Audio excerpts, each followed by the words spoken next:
Ration card, KYC, Aadhaar link ಮತ್ತು mobile number welcome back to scheme Varta Kannada news channel.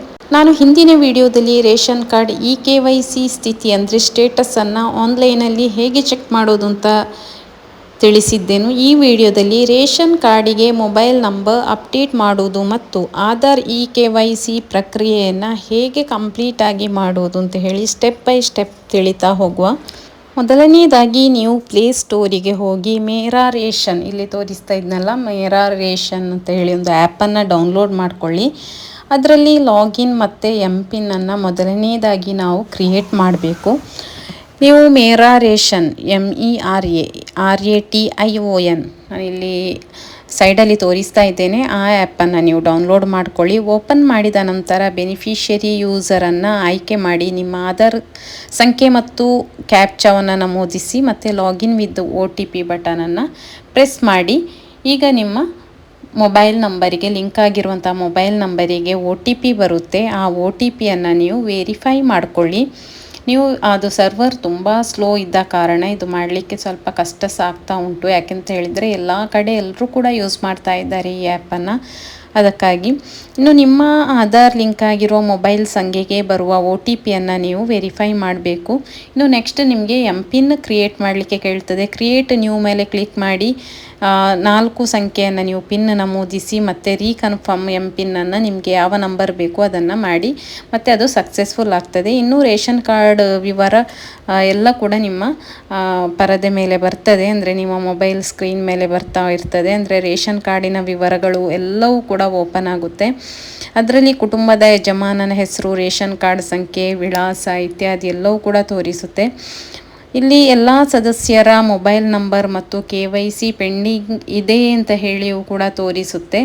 ಇನ್ನು Aadhaar KYC complete ಆಗಿದೆ ಎಂದು ತೋರಿಸಿದರೂ ಕೂಡ ಟೋಟಲ್ KYC ಪೆಂಡಿಂಗ್ ಎಂದು ತೋರಿಸುತ್ತಿದ್ದರೆ ನೀವು ಮುಂದಿನ ಸ್ಟೆಪ್ ಏನುಂಟು ಅದನ್ನು ಮಾಡಲೇಬೇಕು. ಇನ್ನು ಮೊಬೈಲ್ ಸಂಖ್ಯೆ ಯಾವ ರೀತಿ ಅಪ್ಡೇಟ್ ಮಾಡೋದು ಅಂತ ಹೇಳಿದರೆ ಆ್ಯಪಲ್ಲಿ ಕಾಣಿಸುವಂತಹ pending mobile status, pending mobile update ಅದರ ಮೇಲೆ ಆಪ್ಷನ್ ಮೇಲೆ ಕ್ಲಿಕ್ ಮಾಡಬೇಕು. ಅಲ್ಲಿ ಸದಸ್ಯರ ಎಲ್ಲ ವಿವರಗಳನ್ನು ಕೂಡ ತೋರಿಸಲಾಗುತ್ತೆ. ಅಲ್ಲಿ ವ್ಯೂ ಬಟನ್ ಇದೆ, ಅದನ್ನು ಕ್ಲಿಕ್ ಮಾಡಿ ಹೊಸ ಮೊಬೈಲ್ ಸಂಖ್ಯೆಯನ್ನು ಕೂಡ ನೀವು ಎಂಟರ್ ಮಾಡಿ ಸಬ್ಮಿಟ್ ಮಾಡಬಹುದು. ಅಂದರೆ ಮೊಬೈಲ್ ನಂಬರ್ ನೀವು ಜಾಯಿನ್ ಅದರೊಟ್ಟಿಗೆ ನೀವು ಆ್ಯಡ್ ಮಾಡಲಿಕ್ಕೆ. ಇನ್ನು ಮೊಬೈಲಿಗೆ ಸಂಖ್ಯೆಗೆ ಬಂದಂತಹ OTPಯನ್ನು ಹಾಕಿ ವೆರಿಫೈ ಕ್ಲಿಕ್ ಮಾಡಿ. ಇನ್ನು OTP ವೆರಿಫೈ ಸಕ್ಸಸ್ಫುಲ್ ಅಂತ ತೋರಿಸುತ್ತೆ. ಮೆಸೇಜ್ ಕೂಡ ನಿಮ್ಮ ಮೊಬೈಲಿಗೆ ಬರುತ್ತೆ. ಈ ರೀತಿ ರೇಷನ್ ಕಾರ್ಡಿನಲ್ಲಿರುವ ಎಲ್ಲ ಸದಸ್ಯರ ಮೊಬೈಲ್ ಸಂಖ್ಯೆಯನ್ನು ಕೂಡ ನೀವು ಅಪ್ಡೇಟ್ ಮಾಡಬಹುದು. ಅಂದರೆ ನಿಮ್ಮ ಹೆಸರು ಅಂದರೆ ಜೆಂಡರ್ ಎಲ್ಲ ಸರಿಯಾಗಿದೆ ಅಂತ ಕೂಡ ಒಮ್ಮೆ ನೋಡಿ, ಆನಂತರ ಏನಾದರೂ ಚೇಂಜಸ್ ಇದ್ದರೆ ನೀವು ಅದನ್ನು ಎಡಿಟ್ ಮಾಡಿ ಅದಕ್ಕೆ ಬೇಕಾದಂತಹ ದಾಖಲೆಗಳನ್ನು ಕೊಟ್ಟು ನೀವು ಅಲ್ಲಿ ಸಬ್ಮಿಟ್ ಮಾಡಬಹುದು. ಇನ್ನು OTPಯನ್ನು 1 ನಿಮಿಷದ ಒಳಗೆ ನೀವು ನಮೂದಿಸಬೇಕು. ಇಲ್ಲವಾದರೆ ಸರ್ವರ್ ದೋಷ ಬರಬಹುದು ಅಥವಾ ಇನ್ನಿತರ ಏನಾದರೂ ತಾಂತ್ರಿಕ ದೋಷ ಕೂಡ ಬರುತ್ತೆ. ಮತ್ತೆ ನಮಗೆ OTP ಬರಲಿಕ್ಕೆ ಕಷ್ಟ ಆಗುತ್ತೆ. ನೀವು 1 ನಿಮಿಷದ ಒಳಗಾಗಿ ನೀವು OTPಯನ್ನು ಹಾಕಬೇಕು.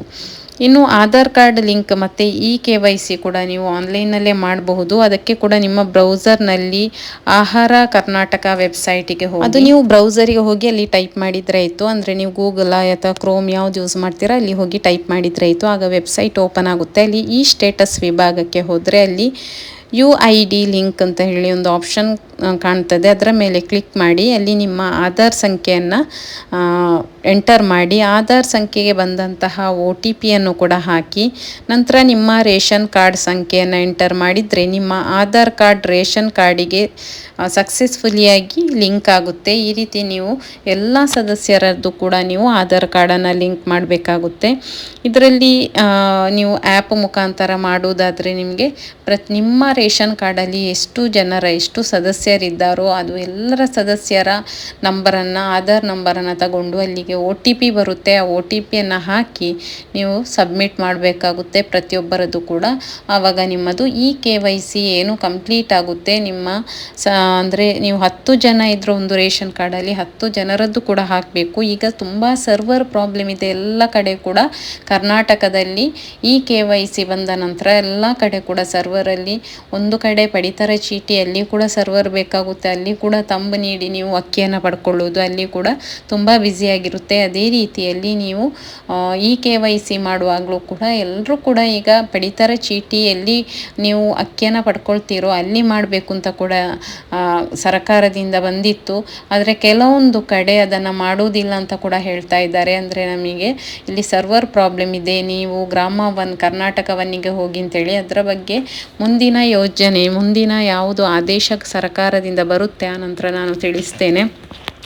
ಇಲ್ಲಿವರೆಗೆ ನ್ಯಾಯಬೆಲೆ ಅಂಗಡಿಗಳಲ್ಲಿ ಅಕ್ಕಿ ಕೊಡುವಂಥವ್ರು ಯಾರಿದ್ದಾರೋ ಅವರು ಹೇಳ್ತಾ ಇರುವಂಥದ್ದು, ನೀವು ಗ್ರಾಮ ಒನ್ ಅಥವಾ ಕರ್ನಾಟಕ ಒನ್ನಿಗೆ ಹೋಗಿ ಮಾಡಿಸಿ ಅಂತ ಹೇಳಿ. ಇಲ್ಲಿ ಸರ್ವರ್ ಪ್ರಾಬ್ಲಮ್ ಇದೆ ಅಂತ ಕೂಡ ಹೇಳ್ತಾರೆ, ಅಥವಾ ನಮಗೆ ಬೇರೆ ಪ್ರಾಬ್ಲಮ್, ಅವರ ಪರ್ಸನಲ್ ಪ್ರಾಬ್ಲಮ್ಸ್ ಅದು ಇದು ಅಂತೆಲ್ಲ ಕಾರಣಗಳನ್ನು ನೀಡ್ತಾರೆ.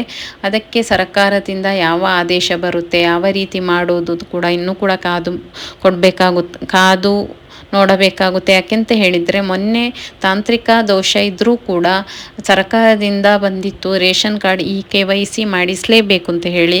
ಅದು ಕೂಡ ನಿಮ್ಮ ಪಡಿತರ ನ್ಯಾಯ ಬೆಲೆ ಅಂಗಡಿ ಎಲ್ಲಿದೆಯೋ ಅಲ್ಲಿಗೆ ಲಿಸ್ಟ್ ಬಂದಿದೆ. ಆ ಲಿಸ್ಟಲ್ಲಿರುವಂಥವರು ಎಲ್ಲರೂ ಕೂಡ ಹೋಗಿ ನೀವು KYC ಮಾಡಿಸಬೇಕು, ಅವರೇ ಮಾಡಿ ಕೊಡ್ತಾರೆ ಅಂತ ಹೇಳಿ. ಆದರೆ ಸರ್ವರ್ ಪ್ರಾಬ್ಲಮ್ ಸಹ ಇದೆ, ಕೆಲವೊಂದು ಕಡೆ ನ್ಯಾಯಬೆಲೆ ಅಂಗಡಿಗಳಲ್ಲಿ ಮಾಡಿಕೊಡಲಾಗುವುದಿಲ್ಲ ಅಂತ ಹೇಳಿ ಕೂಡ ದೂರು ಇದೆ.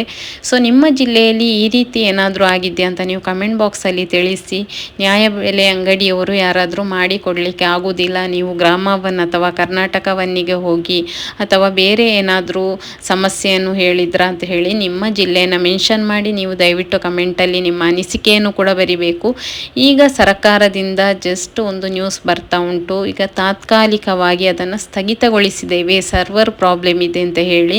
ಇನ್ನು ಮುಂದಿನ ಯಾವಾಗ ದಿನಾಂಕ ಕಡೆ ದಿನಾಂಕ ಸೆಪ್ಟೆಂಬರ್ 30 ಅಂತ ಹೇಳಿ ಬಂದಿತ್ತು. ಇನ್ನು ಯಾವ ಡೇಟ್ ಕೊಡ್ತಾರೆ, ಯಾವಾಗ ಮಾಡ್ತಾರೆ, ಯಾವ ರೀತಿ ಮಾಡ್ತಾರೆ ಎಲ್ಲವೂ ಕೂಡ ನಾನು ನಿಮಗೆ ನೆಕ್ಸ್ಟ್ ವಿಡಿಯೋದಲ್ಲಿ ತಿಳಿಸ್ತೇನೆ. ಇವಾಗ ಸರ್ವರ್ ಪ್ರಾಬ್ಲಮಿಂದ ಮಾಡಲಿಕ್ಕೆ ಕೂಡ ಕಷ್ಟ ಆಗ್ತಾ ಉಂಟು. ನಾವೇ ಮಾಡುವಾಗಲೂ ಕೂಡ ನಮಗೆ ಕೂಡ ಸರ್ವರ್ ಪ್ರಾಬ್ಲಮಿಂದ ಓಪನ್ ಆಗೋದೇ ಇಲ್ಲ.